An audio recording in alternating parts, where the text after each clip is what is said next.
حاضرین جمعہ، نوجوان ساتھیوں، بزرگوں، عزیز اور معصوم بچوں، پردہ نشین ہماری ماں اور بہنیں، تمام قسم کی حمد و ثنا، تعریف اور توصیف، کبریائی اور بڑائی اس وحدہ لا شریک خالق کائنات مالک ارض و سما کے لیے، اس کے بعد بے شمار درود و سلام نازل ہو تمام انبیاء کرام پر، خصوصاً آخری نبی سید الانبیاء شفیع المذنبین تاجدار بطحہ جناب محمد عربی صلی اللہ علیہ وسلم پر۔ اللہم صلی علی محمد وعلی آل محمد کما صلیت علی ابراہیم وعلی آل ابراہیم انک حمید مجید۔ اللہم بارک علی محمد وعلی آل محمد کما بارکت علی ابراہیم وعلی آل ابراہیم انک حمید مجید۔ خطبہ مسنونہ کے بعد میں نے سورۃ البقرہ سورہ نمبر 2 آیت نمبر 165 کا جو ٹکڑا ہے وہ آپ کے سامنے تلاوت کی، اور ترمذی کے حوالے سے 3081 نمبر کی جو روایت ہے امام ترمذی ابواب التفسیر سورۃ الانفال کے تحت لائے ہیں، اس روایت کو میں نے آپ کے سامنے پیش کیا ہے۔ پچھلے خطبہ جمعہ سے پہلے توحید کے تعلق سے بات چل رہی تھی، توحید الوہیت کے تعلق سے میں نے آپ کو بتایا تھا کہ توحید کی 3 قسمیں ہیں: توحید ربوبیت، توحید الوہیت، توحید اسماء و صفات۔ توحید ربوبیت کے بارے میں بہت تفصیل سے میں نے بتا دیا کہ جتنے بھی ورک اور افعال ہو رہے ہیں یہ سب اللہ کی طرف سے، اس کو توحید ربوبیت کہتے ہیں۔ اور میں نے یہ بھی بتایا کہ توحید ربوبیت میں کسی کو آج تک اختلاف نہیں رہا، سب مانتے ہیں۔ مکہ کے مشرک بھی مانتے تھے بارش برسانے والا اللہ، روزی دینے والا اللہ، زندگی دینے والا اللہ، موت دینے والا اللہ۔ مکہ کے مشرک بھی اس پر اختلاف نہیں کرتے تھے، جن کو قرآن نے مشرک کہا وہ بھی اس کو مانتے تھے۔ توحید الوہیت کی جہاں تک بات ہے کہ عبادت کی تمام قسمیں اللہ کے لیے، اس میں توحید الوہیت کو لے کر کے مشرکین مکہ جو ہے مشرک بنے، اس توحید الوہیت کا انہوں نے انکار کیا۔ یہ عبادت کی جو ساری قسمیں ہیں وہ اللہ کو چھوڑ کر انہوں نے غیر اللہ کے حوالے کر دیا۔ اب سوال یہ ہے کہ پچھلے خطبہ جمعہ میں نے بتایا تھا کہ توحید الوہیت کہتے کس کو ہیں، اور قرآن کریم میں اور حدیث میں توحید الوہیت کا ذکر کہاں کہاں ہے یہ تفصیل سے بتایا تھا۔ اور یہ بھی بات ہوئی تھی کہ توحید الوہیت ہی اصل ہے، گڑبڑی یہیں سے ہو رہی ہے۔ اگر توحید الوہیت کو انسان گہرائی کے ساتھ سمجھ لے تو انشاءاللہ وہ شرک نہیں کرے گا۔ پھر اسماء و صفات کی باری آتی ہے، اس میں بھی کچھ باریکیاں ہیں، لیکن توحید الوہیت بنیاد ہے، یہ زینہ ہے، یہ سیڑھی ہے، یہیں سے شرک کی ابتدا ہوتی ہے، پھر آگے تک انسان شرک کرتا ہی رہتا ہے۔ اس لیے جب بنیاد کو انسان سمجھ لیتا ہے تو اس کے بعد غلطی نہیں ہوتی ہے۔ کوئی بھی عبادت، عبادت کی تمام قسمیں اللہ کے لیے، کسی کو شامل نہ کیا جائے، یہی توحید الوہیت ہے، یہی اس کا خلاصہ اور لب لباب ہے۔ اب جو بھی عبادت ہے، عبادت کے 3 بنیادی ارکان ہیں۔ کوئی بھی عبادت ہے اس کے 3 بنیادی رکن ہیں۔ جیسے اسلام کے 5 بنیادی ارکان آپ بارہا سنتے رہتے ہیں کہ بھئی یہ 5 پیلر ہے اسلام کے، ایسے ہی عبادت کی 3 بنیادی رکن ہیں۔ پہلی چیز کیا ہے؟ کامل محبت اللہ کے لیے، پوری کمپلیٹ محبت اللہ کی ذات کے لیے ہو، اس میں کسی کے لیے شمولیت اور شرکت نہ ہو۔ قرآن کریم نے اس کا ذکر کیا، سورۃ البقرہ جو سورہ نمبر 2 ہے آیت نمبر 165 میں اللہ نے کہا والذین آمنوا اشد حبا للہ۔ جو اہل کفر ہے وہ تو غیر اللہ سے خوب محبت کرتے ہیں، لیکن توحید والے اللہ سے سب سے زیادہ محبت کرتے ہیں، کامل محبت کرتے ہیں، کمپلیٹ محبت کرتے ہیں۔ تو عبادت کی پہلی بنیادی رکن کیا ہے؟ کامل محبت اللہ کے۔ دوسرا رکن یہ ہے کہ اللہ کے لیے امید، اللہ سے امید، اللہ سے امید ہو انسان کو۔ عبادت کی شرطوں میں سے، بنیادی رکن میں سے ہے کہ اللہ سے امید ہو۔ قرآن سورۃ الاسراء آیت نمبر 57 میں اللہ نے اس کا ذکر کیا ہے، جو 17 نمبر کی سورہ ہے۔ اللہ نے کہا وَيَرْجُونَ رَحْمَتَ، ایمان والے وہ اللہ کی رحمت کے امیدوار ہوتے ہیں، کامل رحمت کے امیدوار، پوری امید اللہ کی ذات سے ہو، کسی اور سے نہیں، کامل امید اللہ کی ذات سے۔ عبادت کی دوسرا رکن ہے۔ اور تیسرا رکن جو ہے اللہ نے اسی میں ذکر کیا ہے، اسی آیت میں اللہ نے کہا یخافون عذابہ، اللہ کے عذاب سے ڈرتے ہیں۔ جو اللہ کے بندے ہوتے ہیں یعنی اللہ کا کامل خوف، گویا کہ عبادت کی 3 بنیادی رکن ہمیں کتاب و سنت میں ملتے ہیں۔ کامل محبت اللہ سے، پوری محبت اللہ سے پوری امید، اور اللہ سے مکمل خوف، ڈر۔ یہ 3 چیزیں اگر آپ کی عبادت میں شامل ہے تو یہ عبادت آپ کی کمپلیٹ ہے، مکمل ہے۔ اور قرآن کریم کی جو پہلی سورت ہے سورۃ الفاتحہ، جب آپ پڑھتے ہیں باریکی کے ساتھ تو پتہ چلتا ہے اللہ نے سورۃ الفاتحہ میں سب سے پہلے 3 شرطیں بتائی ہے، اس کے بعد اپنی عبادت کا ذکر کیا۔ آپ دیکھیں 3 شرطیں جو میں نے بتائی، سورہ فاتحہ آپ پڑھے، الحمدللہ رب العالمین الرحمن الرحیم مالک یوم الدین ایاک نعبد و ایاک نستعین۔ اب سب سے پہلے اللہ نے کیا کہا؟ الحمدللہ رب العالمین۔ یہ قرآن کریم کی پہلی سورت ہے، اور بعض نے اسے آیت نمبر 1 مانا ہے، بعض نے 2 مانا ہے۔ بسم اللہ کو مستقل سورہ فاتحہ کا بعض نے مانا ہے، اور بعض نے اس کو مانا ہے، تو آیت نمبر 1 یا 2 ہم 2 ہی لے لیتے ہیں۔ الحمدللہ رب العالمین، تمام تعریف اللہ کے لیے جو تمام جہان کا رب ہے۔ اب اس میں کیا دلایا گیا؟ اس آیت کریمہ میں گہرائی سے دیکھا جائے تو اللہ سے محبت، بھئی جو تمام جہان کا رب ہے، پالنے والا ہے، تو آدمی کو جو کھلائے پلائے، کیا آدمی اس سے فطری محبت نہیں کرتا ہے؟ محبت، کامل محبت۔ کیوں؟ کیونکہ اللہ ہمیں پالنے والا ہے، رب ہے۔ ماں کے پیٹ میں تب بھی اللہ نے ہمیں پالا، ماں کے پیٹ سے نکلے تب بھی اللہ نے پالا، جوان رہے تب بھی اللہ نے پالا، بڑھاپے میں گئے تب بھی اللہ نے پالا، آخری شروع سے لے کے آخر تک رب ہے وہ۔ اس لیے اللہ سے محبت ہے، کامل محبت ہے۔ وہ ہے کہ اللہ نے کامل محبت کی شرط، عبادت کی پہلی شرط سورہ فاتحہ کی اس آیت میں الحمدللہ رب العالمین میں ذکر کیا۔ پھر الرحمن الرحیم، جو رحم کرنے والا، نہایت مہربان ہے۔ اور جب آدمی مہربان ہوگا، رحم کرنے والا ہوگا، تو اس سے امید تو ہوگی۔ آپ کوئی غلطی کر دیں گے، گناہ کر دیں گے، خطا کر دیں گے، اگر آپ سنیں گے بڑا ظالم ہے، بڑا جابر ہے، بڑا متکبر ہے، آپ کو ڈر جائیں گے، گھبرا جائیں گے فوراً کہ اب تو کوئی راستہ نہیں۔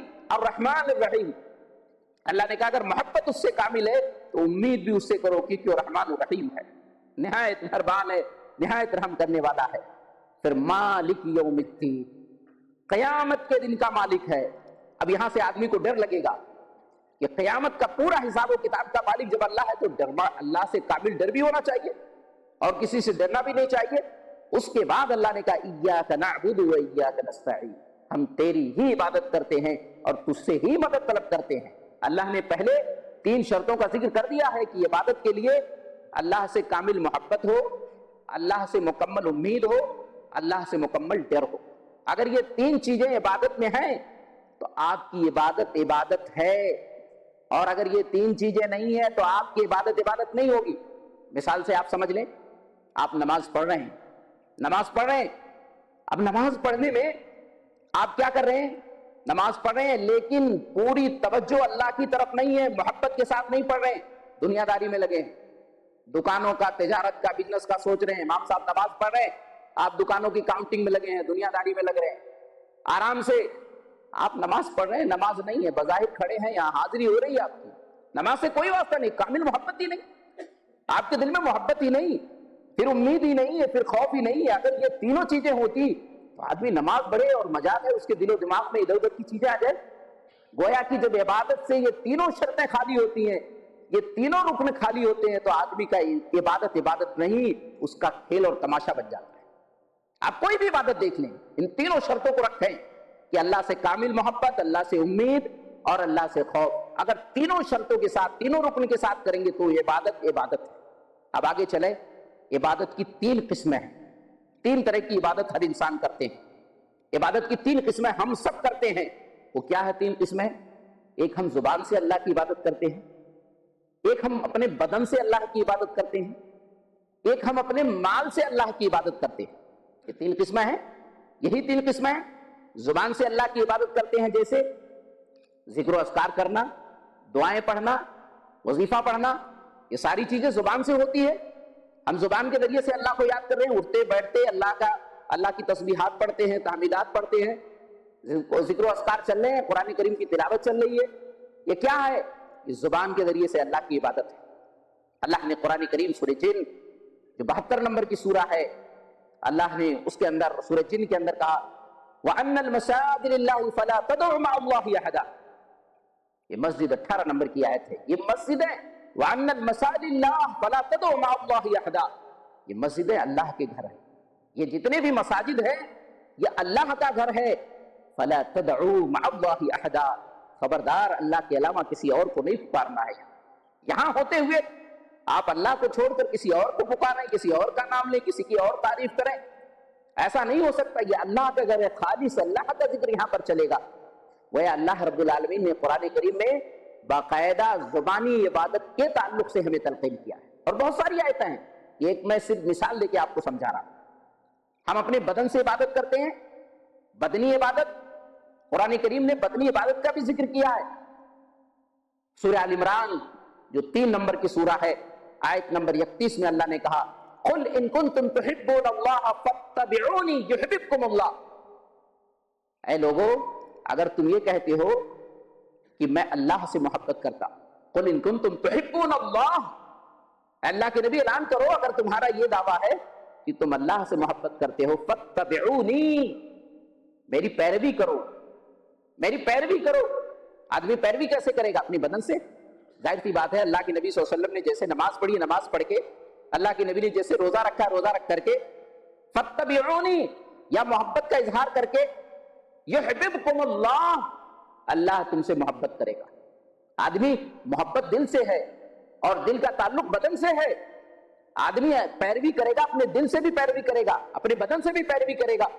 تو گویا کہ قرآن کریم نے ہمیں تنبیہ دیا ہے، بتایا کہ بدنی عبادت بھی کس کے لیے؟ اللہ کے لیے ہونا چاہیے۔ اسی طریقے سے جسمانی اور بدنی عبادت کے ساتھ ساتھ مالی عبادت اللہ کے لیے، جو مال کی عبادتیں ہوتی ہیں وہ بھی اللہ کے لیے۔ اللہ نے کہا سورہ کوثر چھوٹی سی سورہ ہے، 3 آیتوں پر مشتمل، 108 نمبر کی سورہ ہے یہ۔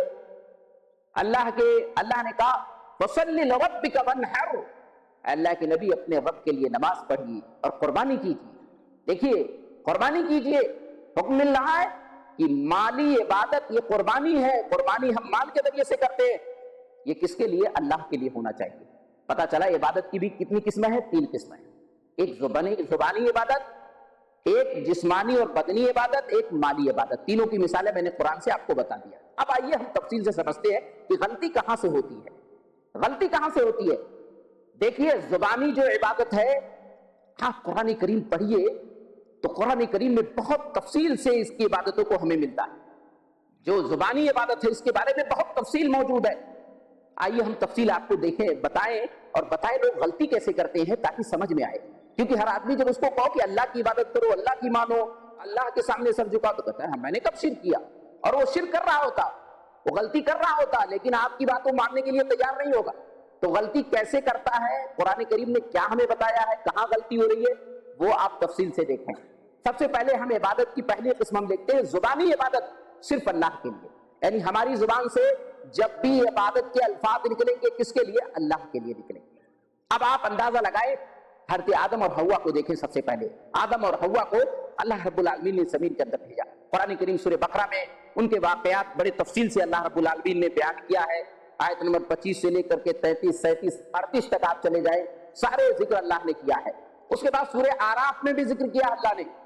سورہ آراف میں آیت نمبر 21، 22، 23 میں، آیت نمبر 23 میں خاص طور سے ذکر ہے ان کی دعا کا۔ حضرت آدم اور حوا سے غلطی کیا ہوئی؟ اللہ نے کہا جنت کا درخت ہے، اس درخت کے قریب مت جانا۔ یہ جو درخت ہے سارے درخت کے قریب چلے جانا، مطلب اس درخت کے قریب مت جانا۔ لیکن آدم علیہ السلام کو شیطان نے گمراہ کر دیا قسم کھا کر کے۔ اب وہ اس درخت کو کھا لیتے ہیں، جنت کا جو لباس تھا سورہ اعراف میں اللہ نے چھین لیا۔ اب چھیننے کے بعد کیا کہا ان دونوں نے؟ قال ربنا ظلمنا انفسنا وان لم تغفر لنا وترحمنا لنكونن من الخاسرین۔ دیکھیے قال تسنیہ کے الفاظ ہیں یہ، عربی گرامر کے اعتبار سے تسنیہ ہے، دونوں نے کہا، آدم اور حوا دونوں نے غلطی کی تھی، غلطی دونوں کی تھی، تو دونوں نے دعا پڑھی کیا؟ ربنا ظلمنا انفسنا وان لم تغفر لنا وترحمنا لنكونن من الخاسرین۔ اے اللہ میں نے اپنے نفس پر، ہم نے اپنے نفس پر ظلم کیا، اے اللہ اگر تو بخشے گا نہیں، رحم نہیں کرے گا، اے اللہ ہم تو خسارہ اٹھانے والوں میں سے ہو جائیں گے، نقصان اٹھانے والوں میں سے ہو جائیں گے۔ اندازہ لگائیے سورہ بقرہ میں اللہ نے کیا کہا کہ اللہ نے کچھ کلمات آدم علیہ السلام کو سکھا دیا، ان کلمات کے ذریعے سے انہوں نے توبہ کیا، اللہ نے توبہ قبول کر لیا۔ سورہ بقرہ کی آیت نمبر 37 میں اللہ نے اس کا ذکر کیا ہے کہ اللہ نے کچھ کلمات آدم علیہ السلام کو سکھائے۔ اور سورہ آراف جو 7 نمبر کی سورہ ہے، آیت نمبر 23 میں اللہ نے وہ دعا بھی بتا دی۔ اب ہمارے یہاں جہالت دیکھیے، جہالت دیکھیے، ہمارے یہاں بعض لوگ اس جہالت میں ہیں کہ آدم علیہ السلام کی جو توبہ قبول ہوئی تھی وہ عرش پر لا الہ الا اللہ محمد الرسول اللہ لکھا ہوا تھا، اسی کو پڑھ کر کے اسی کا وسیلہ لیا اور اسی وسیلے سے اللہ نے ان کو بخش دیا۔ یہ کتنی بڑی جہالت ہے۔ قرآن تو بتا رہا ہے کہ اللہ نے کچھ کلمات سکھائے اور قرآن نے بتایا وہ کلمات یہ تھے، اور ہمارے ہاں جہالت ضعیف موضوع بن غلط روایت چلتی ہے کہ نہیں آدم علیہ السلام کے وسیلے سے، آدم علیہ السلام نے نبی صلی اللہ علیہ وسلم کے وسیلے سے لا الہ الا اللہ محمد رسول اللہ کے وسیلے سے دعا مانگی تھی۔ یہ ضعیف اور جھوٹی بات ہے، قرآن کے خلاف ہے۔ قرآن میں بتا رہا ہے کہ ان کی دعا یہ تھی، ربنا ظلمنا انفسنا وان لم تغفر لنا وترحمنا لنكونن من الخاسرین۔ اندازہ لگائیے، غور کیجئے، آدم علیہ السلام پریشانی میں آئے، تکلیف میں آئے، مصیبت میں آئے، کوئی واسطہ وسیلہ لیا، کوئی ذریعہ بنایا، براہ راست اللہ سے ربنا ظلمنا۔ دیکھیں یہی عبادت تو ہے، یہ زبانی عبادت ہے نا، زبانی عبادت، کوئی واسطہ وسیلہ نہیں لایا۔ ہمارے ہاں کوئی پریشانی تکلیف ہو دکھ ہو تو کہتے نہیں بزرگوں کا وسیلہ لاؤ، بڑوں کا وسیلہ لاؤ۔ یہ آدم علیہ السلام ہے، اللہ سکھا رہا ہے کہ ربنا ظلمنا، کوئی وسیلہ کوئی واسطہ نہیں، ڈائریکٹ اللہ سے مانگنا ہے۔ آگے چلیں، نوح علیہ السلام کے بارے میں دیکھیں، قرآن نے بہت تفصیل سے بیان کیا، کئی سورتوں میں ان کا ذکر ہے۔ ایک مستقل سورہ سورہ نوح ہے، 71 71 نمبر کی جو سورہ ہے، اللہ نے نوح علیہ السلام کے پورے واقعے کو اس میں ذکر کر دیا۔ نوح علیہ السلام اپنے پورے قوم میں تبلیغ کر رہے ہیں، سمجھا رہے ہیں، 950 سال تک تبلیغ کی، ایمان نہیں لائے۔ نوح علیہ السلام پریشان ہو گئے، نوح علیہ السلام پریشان ہو کے کیا کہہ رہے؟ رب لا تذر على الارض من الكافرين دجارا انك ان تذرهم يضل عبادك ولا يلد الا فاجرا كفارا۔ آیت نمبر 25 اور 26 میں اللہ نے اس کا ذکر کیا ہے۔ اللہ میں نے بہت سمجھایا، بہت بتایا، یہ ایمان لانے والے نہیں۔ اللہ ایک بھی اہل کفر کا مکان چلنے بسنے والے ایک بھی دنیا میں نہ بسے، سب کو برباد کر دے، اے اللہ سب کو تباہ کر دے۔ اے اللہ اگر یہ باقی رہیں گے تو ان کی نسلیں فاجر و کافر ہی ہوں گی، ان کی نسلیں ایمان والی نہیں ہوں گی، کفر کی طرف ہی جائیں گی، گناہگار کی طرف، بدکاری کی طرف ہی جائیں گی۔ اللہ اس لیے ان میں سے کسی کو باقی نہ رکھے۔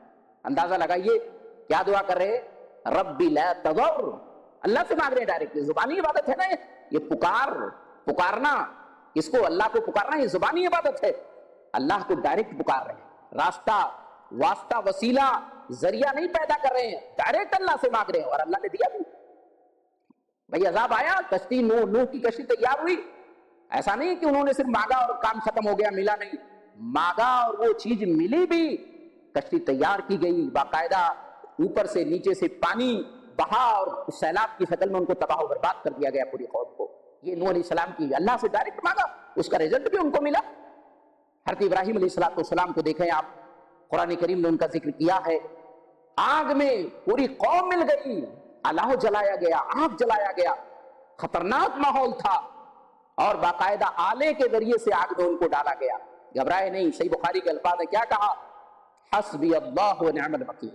قرآن سورہ آل عمران میں آپ دیکھیں 173 نمبر کی جو آیت ہے، حسبنا اللہ و نعم الوکیل۔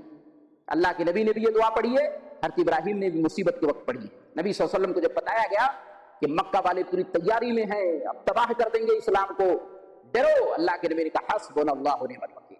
حضرت ابراہیم جب آگ میں ڈالے جا رہے تھے، صحیح بخاری کے الفاظ ہیں، حضرت ابراہیم کیا پڑھ رہے ہیں؟ حسبی اللہ و نعم الوکیل، حسبنا اللہ و نعم الوکیل۔ قرآن کے الفاظ حسبنا اللہ و نعم الوکیل، حدیث کے الفاظ حسبی اللہ و نعم الوکیل۔ اندازہ لگائیے کیا کہہ رہے ہیں؟ اتنے بڑے پیغمبر ہیں، اللہ کے دوست ہیں، اللہ میرے لیے کافی ہے، اللہ بہترین کارساز ہے۔ کتنی بہترین دعائیں، نبی پیغمبر ہے، زبانی عبادت کو بتا رہے ہیں۔ دیکھیے آدمی کتنی بڑی مصیبت میں آئے گا، کتنی بڑی پریشانی میں آئے گا، یا آگ میں جلنے جا رہے ہیں، آگ میں ڈالا جا رہا ہے، لیکن تب بھی کہہ رہے ہیں اللہ میرے لیے کافی ہے، میری مصیبت اور میری پریشانی کو رب العالمین ختم کرنے والا ہے، مجھے گھبرانے کی اور ٹینشن لینے کی ضرورت نہیں ہے۔ اندازہ لگائیے کتنی اچھی بات ہے، کتنی آسان سی بات ہے۔ قرآن کریم پڑھیں آپ، تب پتا چلے گا کہ زبانی عبادت کو لے کر کے لوگوں نے کتنی گڑبڑی کر دی ہے۔ یہ نبیوں کے واقعات بتا رہا ہوں میں، ایک ایک کر کے تفصیل میں آپ کو دیکھ رہا ہوں۔ سورہ انبیاء اٹھائیے، 21 نمبر کی سورہ ہے، آیت نمبر 83 سے لے کر کے 88 89 تک آپ نبیوں کا ذکر پائیں، سورے نبیوں کے، دعاؤں کا بھی ذکر ہے، دعاؤں کا بھی ذکر اللہ رب العالمین نے کیا ہے، نبیوں کی ساری دعا ہے۔ دیکھیے آپ، ایوب علیہ السلام پریشان ہیں، بیماری ہے، کئی سالوں کی بیماری ہے، بیماریوں سے پریشان ہیں، اللہ سے دعا کی انی مسنی الضر وانت ارحم الراحمین، سورہ انبیاء کی 83 نمبر کی آیت ہے، انی مسنی الضر وانت ارحم الراحمین، اللہ مجھے تکلیف پہنچی ہے اور آپ تو سب سے بڑے مہربان ہیں، ارحم الراحمین ہے، آپ سے بڑا رحم کرنے والا کوئی نہیں۔ تکلیف پریشانی آئی، چکر لگایا ادھر ادھر کا، بھئی یہ تو ابراہیم علیہ السلام کی بات کے ہے نا، حضرت ابراہیم تو ان سے پہلے تھے، بڑے نبی تھے، ہو سکتا ہے ان کے مزار ہوں، وہاں چکر لگاتے ہوں، وہاں چلے جاتے، ان کے نام اور وسیلہ لیتے کہ حضرت ابراہیم اتنے بڑے پیغمبر گزرے ہیں، اے اللہ میں ابراہیم کے وسیلے اور واسطے سے مانگ رہا ہوں، آدم علیہ السلام ہم سے پہلے آئے ہیں، نوح ہم سے پہلے آئے ہیں، یہ بڑے پیغمبر ہیں، اولو العزم پیغمبر نوح علیہ السلام ہے، اللہ نے ان کا نام لیا، اللہ ان کے نام سے میں مانگتا ہوں، کوئی ایسا نام ذکر کیا نہیں، ان کو معلوم تھا کہ اللہ کی یہ عبادت ہے اور عبادت میں کسی کو شریک نہیں کیا جاتا ہے، ڈائریکٹ اللہ سے مانگا، انی مسنی الضر وانت ارحم الراحمین، اے اللہ تکلیف مجھے پہنچی ہے، کئی سالوں سے بیمار ہوں، لیکن اللہ مایوس نہیں ہوں، اے اللہ تو میری پریشانی کو دور کر دے۔ قرآن کے الفاظ ہے، اللہ نے فوراً ان کی دعا قبول کی، ان کی پریشانی ختم بھی کر دی، رزلٹ بھی آیا۔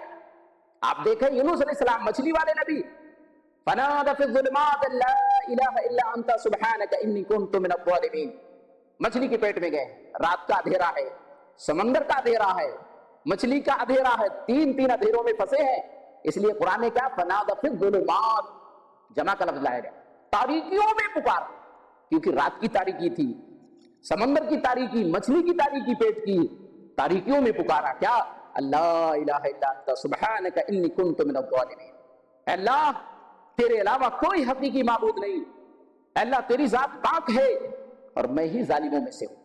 اتنی عظیم دعا ہے، اتنی عظیم دعا ہے، صحیح مسلم کے الفاظ ہے، اگر کوئی مسلمان کسی مصیبت کے اندر اس دعا کو پڑھتا ہے الا استجاب اللہ لہ، اللہ اس کی دعا کو ضرور قبول کرتا ہے۔ کوئی مصیبت ہو، کوئی پریشانی آپ پر آئی ہے، کوئی غم ہے، کوئی ٹینشن ہے، آپ اس میں پڑھتے ہیں لا الہ الا انت سبحانک انی کنت من الظالمین، تو آپ کی ساری پریشانی، ٹینشن، غم اللہ دور کرے گا۔ بہت عظیم دعا ہے، ترمذی اور نسائی میں بھی الفاظ موجود ہے، اندازہ لگائیے کتنی جامع دعا، اور اللہ سے، اور یہ اتنی جامع دعا ہے کہ اس میں توحید بھی ہے، اس میں تسبیح بھی ہے، اس میں استغفار بھی ہے، اتنی چھوٹی سی دعا، لیکن جامعیت دیکھیے، ہمارے ہاں لوگ بڑی لمبی لمبی دعائیں مانگتے ہیں، آپ اٹھا دیں گے گھنٹوں گھنٹوں مانگتے رہیں گے، نبیوں کی دعا دیکھیے کتنی مختصر دعا ہے، جامع دعا ہے، بہت لمبی دعاؤں کی ضرورت نہیں ہے، بس نبیوں کی دعا یاد کر لیجئے، دعائے معصورہ یاد کر لیجئے، جامع دعا یاد کیجئے، مختصر اور جامع دعا کیجئے، لا الہ، اللہ کے علاوہ کوئی حقیقی معبود نہیں، توحید ہے، الا انت سبحانک، لا الہ الا انت سبحانک، تیری ذات پاک ہے، تسبیح ہے، انی کنت من الظالمین، میں ظالم ہوں، استغفار ہے۔